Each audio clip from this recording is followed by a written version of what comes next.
सलाम दोस्तों, आप सुन रहे हैं वॉइस ऑफ उर्दू।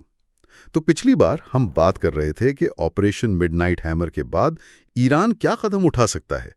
क्या आबनाए हुर्मुज़ बंद हो जाएगी, इस पर बात चल रही थी। लेकिन अब एकदम एक बड़ी खबर आ गई है। ईरान ने खित्ते में यानी मिडल ईस्ट में जो अमेरिकी फौजी अड्डे हैं उन पर मिसाइलों से हमला कर दिया है। ये बहुत बड़ी डेवलपमेंट है। अब क्या होगा? क्या ये किसी बड़ी जंग की शुरुआत है? आइए इस पूरी सूरत हाल को ज़रा गहराई से समझने की कोशिश करते हैं। ईरान ने खुद इसे ऑपरेशन बशारतुल फतह का नाम दिया है। जाहिर है ये अमेरिकी ऑपरेशन मिडनाइट हैमर का जवाब लगता है। जी बिल्कुल। और खबरें बता रही हैं कि कतर, कुवैत, बहरीन, इराक, कई मुल्कों में जहां अमेरिकी अड्डे हैं उन्हें निशाना बनाया गया है। जी हाँ। खास तौर पर कतर का अल अदीद एयरबेस, वो तो बहुत बड़ा बेस है अमेरिका का वहां। जी, वो सबसे बड़ा रीजनल हेडक्वार्टर है एक तरह से। सेंटकॉम का फॉरवर्ड हेडक्वार्टर भी वहीं है। अच्छा, तो इस पर भी हमला हुआ। और कतर की राजधानी दोहा से कुछ वीडियोस भी आई मिसाइलों की। ये भी सुना कि कुछ मिसाइलों को अमेरिकी डिफेंस सिस्टम ने हवा में ही रोक लिया। जी, ऐसी इत्तलात है। और ईरान ने तो अपनी एनिमेशन वीडियोस भी जारी की हैं, बिल्कुल वैसे ही जैसे इसराइल करता है। हाँ, वो प्रोपेगेंडा का हिस्सा होता है अक्सर। लेकिन यहाँ एक दिलचस्प सवाल ये है कि ईरान ने सीधा अमेरिका पर हमला क्यों नहीं किया? हाँ, ये बात अहम है। देखें, इसकी वजह साफ है, टेक्निकल वजह है।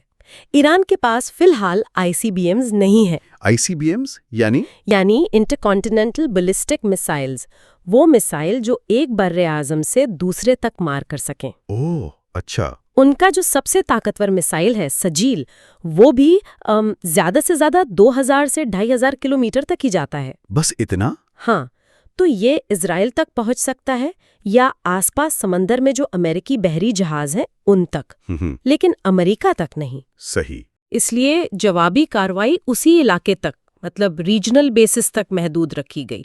अलबत्ता एक अलग खतरा जरूर है, वो है अमेरिका के अंदर स्लीपर सेल्स का।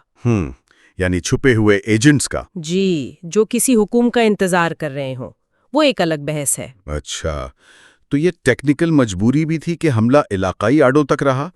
और कतर का क्या मौक़िफ़ है? वो तो कह रहे हैं कि उनके एयर डिफेंस ने सारे मिसाइल रोक दिए। जी हाँ, कतर का तो यही दावा है कि उनका एयर डिफेंस सिस्टम कामयाब रहा, और वो ये भी कह रहे हैं कि अल्लाह का शुक्र है कोई जानी नुकसान नहीं हुआ।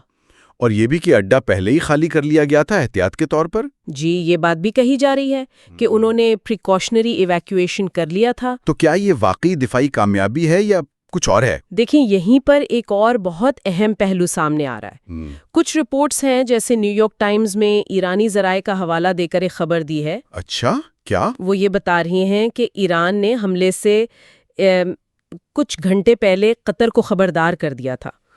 क्या मतलब? पहले बता दिया था कि हमला करने वाले हैं? जी हाँ, ताकि जानी नुकसान ना हो, कम से कम हो। ओह। मकसद शायद ये था कि एक तो अपने अवाम को दिखाने के लिए एक अलामती कार्रवाई भी हो जाए, बदला लेने का तासुर भी बन जाए, और दूसरी तरफ अमेरिका को कोई बहुत बड़ा यानी ऑल आउट जवाब देने पर मजबूर भी ना किया जाए। यानी एक तरह का एग्जिट रैंप दिया गया, कशीदगी कम करने का रास्ता। बिल्कुल, यूं समझें ऐसा ही कुछ 2020 में भी हुआ था, जब जनरल सुलेमानी मारे गए थे। तब भी इराक में अमरीकी अड्डों पर हमले से पहले मुबैना तौर पर इराक को बता दिया गया था। ये तो वाकई हैरानकुन बात है। मतलब एक तरफ इतना बड़ा हमला, इतने सारे मिसाइल, और दूसरी तरफ पसपर्दा ये राब्ते और पेशगी इत्तला।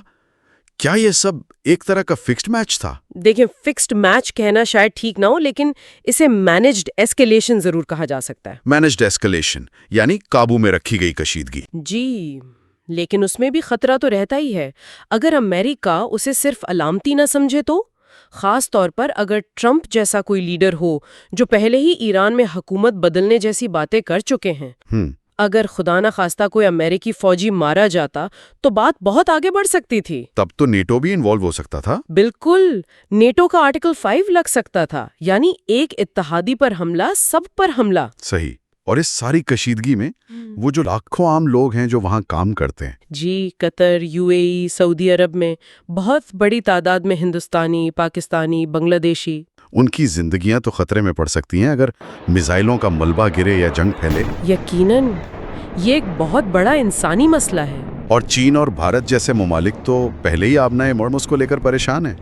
تیل کی سپلائی کا معاملہ ہے، جی وہ تو عالمی معیشت کا مسئلہ ہے۔ ٹھنڈا ہوتا دکھ رہا ہے، لیکن اگلے کچھ گھنٹے اور دن بہت اہم ہوں گے۔ بالکل، صورتحال ابھی بھی نازک ہے، اور یہاں ایک بات سوچنے پر مجبور کرتی ہے۔ کیا یہ واقعہ اس بات کا اشارہ ہے کہ اب اس خطے میں پراکسی وارز، یعنی ایک دوسرے کے خلاف چھپ کر لڑنے کے بجائے ممالک براہ راست ایک دوسرے پر حملے کرنے کا راستہ اپنا رہے ہیں، چاہے وہ حملے منصوبہ بند اور علامتی ہی کیوں نہ ہوں؟ یعنی direct state to state conflict بھلے ہی کنٹرولڈ ہو۔ جی، اس طرح کی جو منظم کشیدگی ہے، اس کے لمبے عرصے میں کیا خطرات ہو سکتے ہیں، یہ ایک اہم سوال ہے۔ واقعی یہ ایک سوچنے والی بات ہے۔ اس پوری تحقیق کے پیچھے حیدر حسن کا کام ہے۔ آپ سن رہے تھے وائس آف اردو۔ اپنا خیال رکھیے گا۔